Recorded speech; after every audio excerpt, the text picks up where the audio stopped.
It's not just the people in Hollywood you're competing against. It has to be based on your passion. Those that do rise to the top have that passion on display.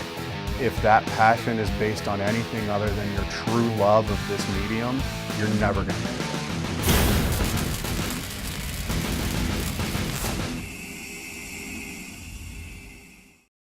In this last segment, we'd like to talk about the entire film industry and the television industry and maybe the future of those industries. I'd like to start with film, and I kind of look at a big change that occurred back in the 1980s when MGM was purchased. The lots were bulldozed, and MGM became a motel or hotel and a casino. Since that time, we have seen a gradual diminishing of the number of Hollywood-produced films and an increase in the indie market. So there's a lot more indie films being created, and sometimes, of course, the studios come in and they purchase the rights, the distribution rights to those indie films, and so that allows some of the indie films to launch the careers of the people that are working on them. So my question to you on the film industry, do these changes mean anything to you? I don't think they do. I think these changes have been happening for years and years and years. The MPAA, you can go online, they keep track of how many films are released every year, and that decrease has been happening since the 50s. Granted, it's gone down to under 200 for some of these last few years, which is worrisome.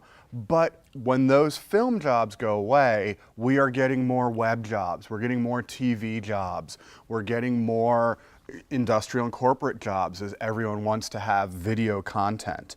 And that it was somewhat bothersome at a point, but now looking at TV, I argue that some of the best material being created, some of the best stories being told are happening on television, that we are in a golden age of TV, and just about everybody in our industry would rather work on TV. I'd rather edit an episode of TV knowing that I will have year-long work year after year after year than that 4-month bump of a film. Granted, not a lot of us were dreaming of working in TV. Film was our goal, but the TV jobs are growing. We have more cable, and they're good jobs, and we're in a golden age. So let's look at the television market. Back in the 1970s, there were 3 networks. Now there's God knows how many. And a lot of them are big-time A-list networks that came out of nothing and rose to predominance in this industry. My feeling is right now that I feel like you. There's a really hot television market out there, and students who are writing for sitcoms and dramas and uniquely styled television shows are going to find that there is a ready and waiting market out there for them, and I think that they'll find good employment for a career. I think that's absolutely true, that even though cable's been around for a while, for most of its existence it was playing reruns from the big 3 networks in the past. Now everybody, HBO started it, we have A&E, we have all of these networks, small networks, creating not just shows, but good budgeted shows that are fantastic with their content. And those are jobs that we all want to work on. So what's happened to the television news industry? I see that there's a lot of consolidation right now. I mean, you go into a television control room, and instead of 8 positions, they'll have 4 positions. Right now, the TD becomes the director. The TD has a lot of power in their hands. They are also the producer. There used to be 3 positions there, now 1. In audio, instead of 2 positions, you have 1 or none, because you have audio following video in the newsroom.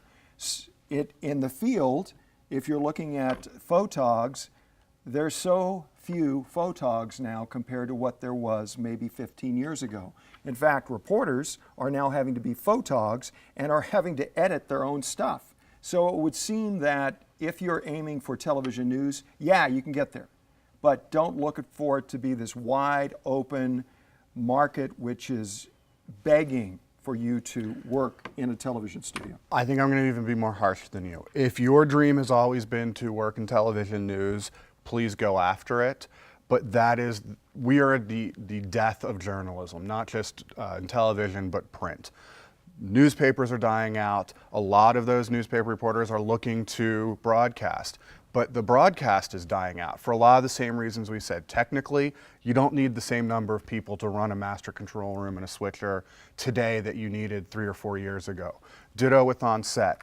I honestly think of all of the jobs, including writer and director, I think getting into TV broadcast news is probably the most difficult. And I honestly think within 5-10 years, we are going to get to a point where a lot of these stations are not going to be doing their own news. Or not Well, they're going on to be life local. support now. They're on life support now. I mean, here in the Phoenix market, we have how many news stations? Maybe 5.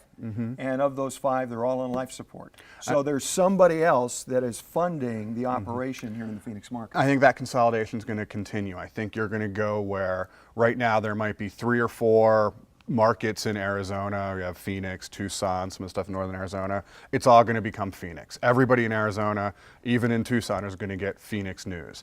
And the problem with our graduates is that means you're going against not just graduates from other programs. You're going from people I was working in Tucson for the last 20 years. I know this inside and out. I have a ton of Emmys. I have a ton of awards. I need a job just as much as anybody else does. It is a bad, bad time to be going into journalism of any type right now. Right.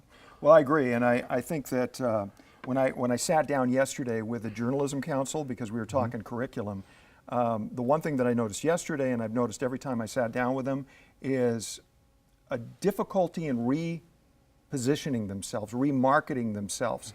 They don't even know how they're going to remarket themselves back to a society of young people who don't read, who don't watch television news. And so the discussion yesterday started out with, should we change our name to New Media? And my question was, what does that mean? Does that mean anything to anybody? Because I actually did a word search online. I Googled word search. I looked up journalism. Almost nobody was searching for journalism as a word when it came to careers or colleges. I looked up media. Nobody. The journalism industry as a Television, whole film was hot. The journalism industry as a whole is the Titanic. It's sinking, and 1 million people are trying to get on one life raft, and it's going to just go down with it. It's a harsh reality, but we are at that point. Again, if it's your dream, it will be around, but we're going to go from 300 markets to 30 markets, and it is going to be by far the most competitive jobs to get. The other side of that is when the jobs get that competitive, the pay goes way, way, way down. It's the one area that I really discourage our students to be working in right now. Okay, for those of you who have not actually looked at this series all in one day or all in one week, you're probably not going to remember where we started. And so I'm going to go back to Shawn, and I'd like you to kind of go back where we started and talk again about passion and student goals. I think the big thing that I will say is, if you are wanting to work in film, it has to be based on your passion. If this is where you're at because you feel like it's a good way to make money, you need to go to the nursing school. Everybody who makes it in this industry is because they love film, they love television, they love storytelling in a way that can only be expressed by doing it.